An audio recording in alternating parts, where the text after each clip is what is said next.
Here's something I didn't realize until recently. In my last year as a product manager, I've learned that it's arguably more important to know how to storytell than coding. That usually surprises people, and I'm sure for any of those who are trying to enter product management, it's like, really?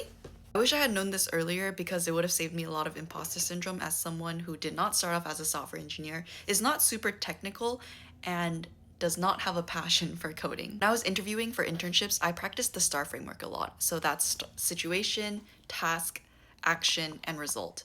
That's because everyone would recommend it, so that's what I highly practiced. But what I didn't realize is why it works. It's not the framework itself, but it's because it helps you tell a very compelling, concise story in the form of a structure. So think about how you would explain something to your friends. They weren't there, so you naturally will set the scene, explain what happened, and why it mattered to you.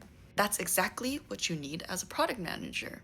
For example, if a customer has a problem and you need another team to prioritize for you, you don't just say, hey, we need this built. Start by setting the scene, who the customer is, what they're trying to do, what's broken, or the problem they're running into, and why it matters for them. In those few minutes of you explaining, based on this structure, everyone understands what the reality and the expectations are. That same storytelling applies to when you are building features. So when you're writing that PRD or product requirement doc, you're thinking through the customer's journey, their use cases, why they would ever go down a certain path, and how that feature you're building is supposed to remediate that problem.